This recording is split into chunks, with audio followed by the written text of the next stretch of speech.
अल्लाहु अल्लाहु अल्लाहु अल्लाह अल्लाहु अल्लाहु अल्लाह अल्लाहु अल्लाह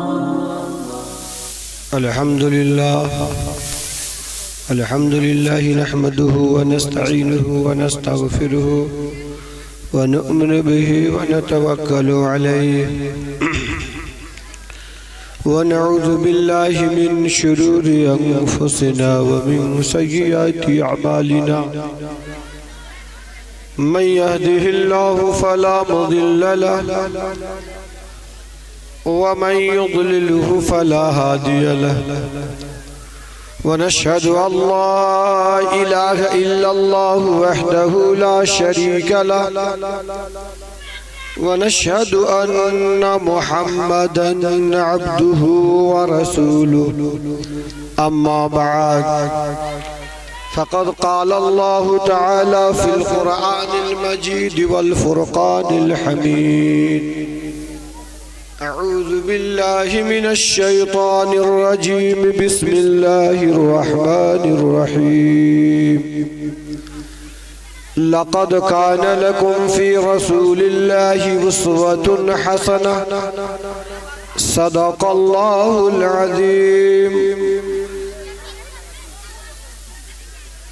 मुकर्रम व मुहतरम सदर जलसा, स्टेज पर तशरीफ फरमा मुअज्जज़ उलमाए कराम की जमात व मोहतरम सामईन इज़ाम और मेरी माओं और बहनों, आपके सामने कोई लंबी चौड़ी बातें नहीं होंगी। इंशाअल्लाह बहुत मुख्तसर तौर पर मुख्तसर सी बातें होंगी। अभी मैं स्टेज पर बैठ करके आपके तकरीर सुनने का अंदाज देख रहा था। आपके तकरीर सुनने का अंदाज ये था कि आपकी आंखें खुली थी और मुंह बंद था। अब हो सकता है कि मेरी तकरीर शुरू हुई तो आपकी आंखें बंद हो जाए, अब मुंह खुल जाए, तो हजरात उलमाए कराम स्टेज पर तशरीफ फरमा है, कहेंगे कि मौलाना बस कीजिए, आपसे पहले जो तकरीरें हो रही थी वो सुनी जा रही थी, ए मौलाना आपकी तकरीर सुनी नहीं बल्कि खाई जा रही है। तो मैं आपसे गुजारिश करूंगा कि चंद ही मिनट सही मेरी भी तकरीर सुनने की कोशिश कीजिएगा, खाने की कोशिश मत कीजिएगा। रे पहले एक दौर था कि चंद मिनट की तकरीरें पूरे दुनिया के काया को पलट देती थी। अब भी एक दौर आया है कि एक ही गांव में कई कई जगह प्रोग्राम होता है, एक ही गांव में 2 जगह 3 जगह प्रोग्राम होता है, लेकिन एक चोर रात भर तकरीर सुनता है लेकिन चोरी से बाज नहीं आता। एक बेनमाज रात भर तकरीर सुनता है लेकिन बगल में मस्जिद है, जाने का नाम नहीं लेता। एक डाकू रात भर तकरीर सुनता है लेकिन जब अकेले में पड़ता है तो मोटरसाइकिल छीनता हुआ दिखाई देता है। पता ये चला कि हम और आप तकरीर सुनते सुनते बिल्कुल सुन हो गए हैं। हमारी और आपकी मिसाल तो ऐसी ही है कि 2 आदमी थे, रास्ता पकड़ करके चले जा रहे थे, नमाज का वक्त होता है, अब जल्दी से वो लोग पाइप पर जाते हैं, जाकर के वजू बनाते हैं और वजू बना करके जमात खड़ी कर देते हैं। जब जमात खड़ी कर दिया तो इत्तेफाक से एक तीसरे आदमी का गुजर हुआ, उसने देखा कि भाई जमात खड़ी है, वो भी जल्दी से पाइप पर जाता है, जाकर के वजू बनाता है और बनाकर आकर जमात में शामिल हो जाता है। जब नियत बांध कर खड़ा हुआ तो उसके दिल में अब ये ख्याल पैदा हुआ कि पता ना इमाम साहब कितनी रकातें पढ़ाएं। जब दिल में ख्याल हुआ, अब केहुनी से हुतका के अपने बगल वाले से पूछता है, अरे मेरे भाई नमाज में कितनी रकातें हुई है? तो बगल वालों ने कहा, नियत बादा पूछता है, तो बगल वाले ने कहा कि चुप यार, नमाज में बोला नहीं जाता। क्या कहा? चुप हो जा यार, नमाज में बोला नहीं जाता। तो इमाम साहब खड़े थे, इमाम साहब ने कहा, अरे कमबख्त, बेहुदा, नालायक, इसीलिए तो मैं बोल नहीं रहा। देखा है आपने, तीनों ने बातें की। ठीक यही मिसाल हमारी और आपकी न हो जाए कि कहीं मैं आपके सामने हुजूर पाक सल्लल्लाहु ताला अलैहि वसल्लम की सीरत को खोल खोल करके बयान करूं। अगर आप लोगों ने ये तहैया कर लिया हो कि हजरत मौलाना रे हम तो वही रहेंगे जहां रहते थे, यानी पंच की बतिया मानते हैं, रे खुटवा वही रहेगा जहां पहले से था, तो दोस्तों कामयाबी नहीं मिलेगी। इसलिए आज आपको ये तय करना होगा कि जो कुछ उलमाए कराम आपके सामने अल्लाह उसकी रसूल की बातें बताएंगे, अगर वो बातें हक होगी, अगर वो बातें सच होगी, कुरान और हदीस के मुताबिक होगी, तो हम उसके ऊपर अमल भी करेंगे और अपने दोस्तों को अमल की दावत भी देंगे इंशाअल्लाह। अगर ये नजरिया रहा तो हम सब लोग कामयाब हो जाएंगे। दोस्तों और बुजुर्गों, अब जरा मैं असल मौजू की तरफ ले चलूं। पहले आपके मिजाज को मैंने परखना चाहा कि आप चाहते क्या है, आपका मिजाज चाहता क्या है। तो दोस्तों, एक जंग के मौके से एक काफिर की बेटी जंगी कैदी बन करके सहाबा ने काफिर की बेटी को जंगी कैदी बनाकर अल्लाह के रसूल की खिदमत में पेश करना चाहा। बड़ी खूबसूरत लड़की थी। सहाबा ने कहा, ये अल्लाह के रसूल, रे बड़ी खूबसूरत लड़की है, इसके साथ क्या सलूक किया जाए? कुर्बान जाइए मक्की आका पर, कुर्बान जाइए मदनी आका पर, ऐसा सीना तान करके बोला करो कि हम मुसलमान हैं। रे मुसलमान का काम वो नहीं है कि अपनी बहन बेटियों को बेपर्दा बाजारों में ले जाकर के घुमाए। मुसलमान का काम वो नहीं है कि जब रास्ता पर चले तो इधर उधर ताका झांका करे, बल्कि मुसलमानों, तेरा काम तो ये है, तेरा काम तो ये है कि तुमने दूसरों की बेटियों की इज्जत के खातिर अपनी जान का नजराना पेश कर दिया है। ऐ लोगों, मैं तारीख पेश कर रहा हूँ। जिस वक्त सहाबा ने खूबसूरत लड़की को पकड़ करके नबी के बारगाह में पेश किया, आका ने पूछा, ये कौन है? सहाबा ने कहा कि अल्लाह के रसूल, हमारे दुश्मन की बेटी है, जिससे हमारा मुकाबला है, जिससे हमारी लड़ाई है, जिससे हमारा झगड़ा है, जिससे हमारी दुश्मनी है। ये आका, ये दुश्मन की बेटी है। अब आका का जवाब सुना दो मुसलमानों, आपका दिल मचल जाएगा। नबी ने कहा, ऐ सहाबाए कराम की जमात, वो बेटी चाहे किसी की हो, वो बेटी चाहे अपनी हो, वो बेटी चाहे गैर की हो, वो बेटी चाहे दुश्मन की हो, वो बेटी चाहे दोस्त की हो, बेटी बहरहाल बेटी हुआ करती है। इसलिए सहाबाए कराम उसे मुकम्मल इज्जत के साथ हमारी बारगाह में लाया जाए। उसकी इज्जत पर बट्टा नहीं आनी चाहिए, उसकी इज्जत पर धब्बा नहीं आनी चाहिए। मुकम्मल इज्जत के साथ हमारी वार्ता में लेकर के आओ।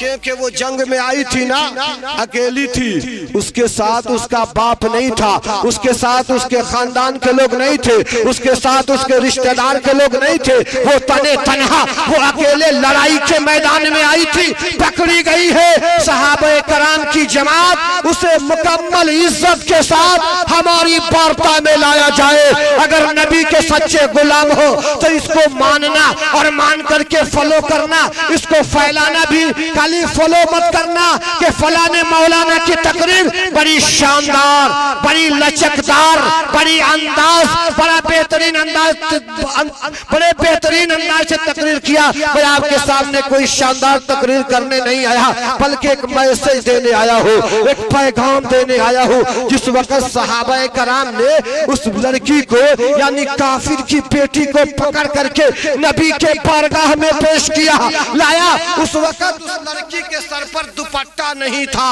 उसके सर पर चादर नहीं थी। नबी ने अपनी कमली को उतारा। मेरे नबी क्या कर रहा है? अपनी कमली को उतारा, उतार करके पेश किया। ए बेटी, इसे मोह ले, ए बेटी, इस बेटी को पर्दे में करो। देखो मेरा नबी दूसरे की बेटियों को इज्जत दे रहा है। जोर से बोले भाई, क्या दे रहा है? मेरा नबी दूसरे की बेटियों को इज्जत दे रहा है। अरे नबी के गुलामों का यही किरदार होना चाहिए। नबी का गुलामों का ये किरदार नहीं होना चाहिए कि शादी ब्याह में डांस पार्टी कर रहा है, लड़कों को नचा रहा है, लड़कियों को नचा रहा है, सिनेमा घरों में जाकर फिल्में देखा कर रहा है, मैं खानों में जाकर शराबें पी रहा है। रब्बे काबा की कसम मैं कहता हूँ कि ये नबी के गुलाम का किरदार नहीं है। ये नबी के गुलाम का किरदार सुनना है तो अपने बगल देश जो है हिंदुस्तान है, इस हिंदुस्तान के कहानी को सुनो कि हमारे नबी के गुलामों ने, नबी के मतवालों ने, नबी के नाम पर मर मिटने वालों ने कैसा रोल प्ले किया है। आपका पड़ोसी देश हिंदुस्तान है। हिंदुस्तान, इसी हिंदुस्तान पर कभी मुगलिया सल्तनत हुआ करती थी। उस पे एक बादशाह गुजरा जिसका नाम औरंगजेब है। रे नाम का भी बहुत बड़ा असर पड़ता है, नाम भी बार बार बदला मत कीजिए। जिस तरीके से हिंदुस्तान के अंदर नाम बदलने का हैजा की बीमारी पटी हुई है, उस तरह भी आप नाम मत बदलिए, वरना नाम से भी बहुत बड़ा असर पड़ता है।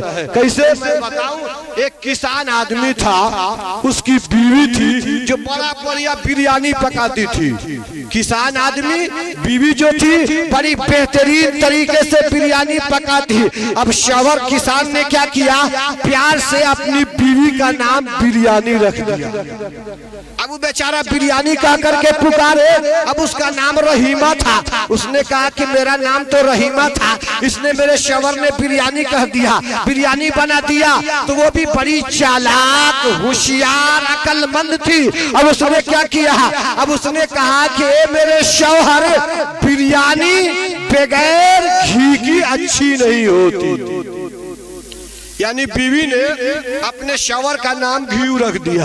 अब वो बेचारा बिरयानी कह के पुकारे, अब वो बेचारी जो है घी कह करके पुकारे। लेकिन उसके पास 2 बैल था। एक बैल का नाम उसने लाठी रखा था और दूसरे का मेहमान रख दिया था।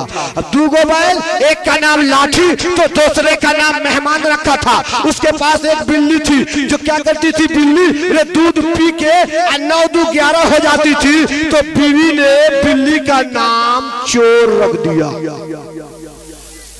अब किसान आदमी हल बैल को लेकर के खेत जोतने गया। अब इधर चाष किया था, दोहार बाकी था। जब तक एगो मेहमान टपक पड़ा। जब मेहमान पहुंचा तो अब किसान ने सोचा दोहार बाकी है, अगर मैं हल बैल खोल देता हूं तो फिर कल आना पड़ेगा। तो उसने सोचा मेहमान को घर भेज देता हूं, फिर दोहार करके मैं भी घर पहुंच जाऊंगा।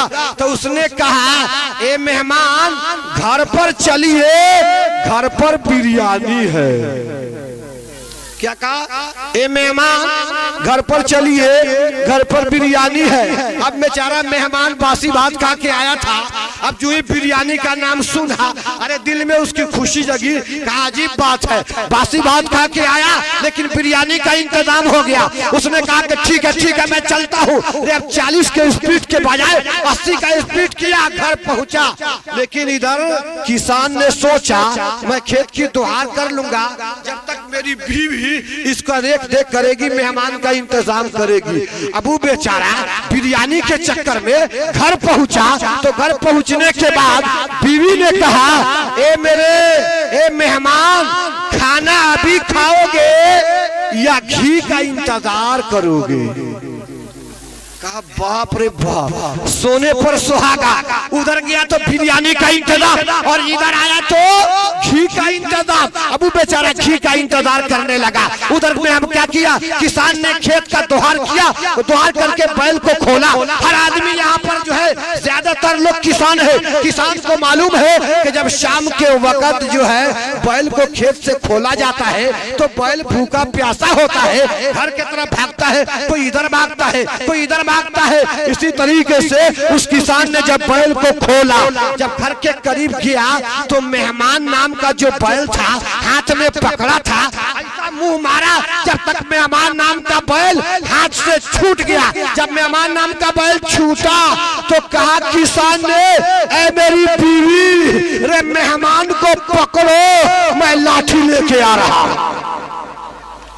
क्या कहा, रे मेहमान को पकड़ो, मैं लाठी लेके आ रहा हूँ। अब बेचारा मेहमान ने सोचा अभी बिरयानी तो खाई नहीं, घी का इंतजार कर रहा था। जब तक लाठी का इंतजाम होने लगा तो मेहमान ने क्या सोचा, फौरन दरवाजा आगे के बजाय पीछे वाला दरवाजा खोला और खोल के घर से भागना चाहा। जब तक जो ही घर से भागा, रे पीछे बेचारी बिल्ली थी।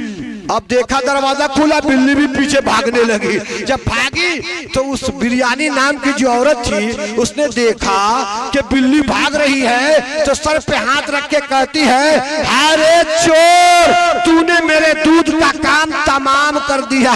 जब बगल वाले पड़ोसी लोग सुनते हैं कि चोर भाग रहा है, फौरन मेहमान को पकड़े, अब पकड़ करके इतना धुलाई किए कि पूछिए मत। अब उस मेहमान ने कहा, ए मेरे भाई, ए गाँव वालों, सुनो सुनो, ये आप लोगों की गलती नहीं, ये मेरी गलती है। मुझको बिरयानी खाकर चला जाना चाहिए था, घी का इंतजार नहीं करना चाहिए। तो दोस्तों और बुजुर्गों, इसलिए नाम से भी बड़ा असर पड़ता है, इसलिए नाम भी अच्छा रखिए, नहीं तो बड़ा गड़बड़ होता है। और आज जो मेरे भाई, मैं आपको ये बता रहा था कि इसी हिंदुस्तान के ऊपर क्या था, कभी मुगलिया सल्तनत हुआ करता था। उसी सल्तनत में एक बादशाह गुजरा है जिसका नाम औरंगजेब है। सारी दुनिया औरंगजेब को तअस्सुब की निगाह से देखती है। अगर मोहब्बत की निगाह से देखे ना तो औरंगजेब से ज्यादा इंसाफ परवर कोई शहंशाह न मिलेगा। ये लोगों, उसी औरंगजेब ने क्या किया, एक गवर्नर, बनारस का एक गवर्नर बना करके भेजा जिसका नाम इब्राहिम खान था। आपको फिल्में बहुत याद रहती हैं, गाने बहुत याद रहते हैं, क्रिकेट के स्टोरियां बहुत याद रहती है। आओ आज मैं आपके असलाफ की तारीख बता रहा हूँ, इसको याद कर लीजिए। जिस वक्त इब्राहिम खान को बनारस का गवर्नर बना करके भेजा, औरंगजेब ने कहा कि बनारस की पूरी जिम्मेदारियां तुम्हारे हवाले है, बनारस की पूरी जिम्मेदारियां तुम्हारे हवाले है। लेकिन दोस्तों, इब्राहिम खान जिसका नाम था ना, वो बहुत बड़े अय्याश आदमी का नाम था। इतना बड़ा अय्याश था कि अगर किसी की जवान बेटी को देखता तो उसको अपने हिरम में बुलवा लेता और उसकी इज्जत का खिलवाड़ किया करता था। ये लोगों, मैं तारीख जो है आपके सामने तारीख पेश कर रहा हूँ। जिस वक्त इब्राहिम खान को औरंगजेब ने बनारस का गवर्नर बना करके भेजा, इब्राहिम खान बनारस के अंदर वो दहशतगर्दी मचा रखा, ये किसी की जवान बेटी की इज्जत महफूज नहीं थी। एक दिन उसके कारिंदों ने आकर के खबर दिया। किसके कारिंदा? इब्राहिम खान के कारिंदों ने आकर के खबर दिया, ए इब्राहिम खान, तुझे कुछ पता है? कहा कि ना रे, मुझे कुछ पता नहीं। कहा कि इसी बनारस के अंदर एगो पंडित जी हैं जिनका नाम पंडित लाला काशीराम है। उसकी एक बेटी है जिसका नाम शकुंतला देवी है, बड़ी खूबसूरत है, हुस्न जमाल का मालिक है, पूरे बनारस में उसके हुस्न का चर्चा है। कहा इब्राहिम खान ने, आज तक मुझको किसी ने बताया नहीं। ये मेरे कारिंदो, जाओ जाओ और पंडित की बेटी का डोला मेरे दरबार में उठा करके लाओ। अब कारिंदे गए और जाकर कहा, ए पंडित जी, इब्राहिम खान जो बनारस का गवर्नर है उसका हुक्म है कि आपकी बेटी का डोला उठवा करके महल में लाया जाए। ए पंडित जी, आपकी क्या राय है? पंडित जी ने कहा, अगर मैं अपनी बेटी का डोला न जाने दूं तो कहा, कारिंदों ने जबरदस्ती उठवा लिया जाएगा और तुम्हारे पूरे खानदान को जो है को काल कोठरी में बंद कर दिया जाएगा, इसलिए तुम क्या चाहते हो? अब चूंकि पंडित लाला काशीराम जो था बड़ा होशियार अकलमंद था, कहा कि सोचा अगर मैं करूं क्या, अगर मैं अपनी बेटी का डोला नहीं जाने दूंगा तो जबरदस्ती उठवा लिया जाएगा, और अगर मेरी बेटी का डोला चला गया तो मेरी इज्जत का लात लग जाएगा, क्योंकि पूरे बनारस में मेरी एक इज्जत है, मेरी एक अहमियत है। अब इसी सोचो फिक्र में, इसी कश्मकश की आलम में, इसी परेशानी की आलम में वहीं से वापस होता है और घर लौटा। जब घर लौटा ना, तब पंडित लाला काशीराम खाना बंद कर दिया, पीना बंद कर दिया, रात की तारीकियों में रोना शुरू कर दिया। और पंडित लाला काशीराम की एक ही बेटी थी, एक लौती और चहेती बेटी थी। बेटी ने देखा कि मेरा बाप खाना बंद कर दिया, पीना बंद कर दिया, रात की तारीकियों में रोना शुरू कर दिया। अब अपने बाप के करीब एक लौती बेटी जाती है और जाकर के पूछती है, ए मेरे प्यारे अब्बा, ए मेरे वालिदे मोहतरम, आखिर बात क्या है? आपने खाना बंद कर दिया, आपने पीना बंद कर दिया, रात के तारीकियों में आपने रोना शुरू कर दिया। ए मेरे बाप, बात क्या है? आप मुझसे प्यार नहीं करते? कहा कि ए मेरी बेटी सुनो, मेरे दोनों तरफ कुआं है। ए बेटी, बाप का मामला है, बताते हुए डर लगता है, दोनों तरफ कुआं है, मैं करूं तो क्या करूं? बेटी ने कहा, ऐ मेरे बाप, क्या आप मुझसे प्यार नहीं करते? कहा, प्यार ही ने तो मुझे मार डाला है।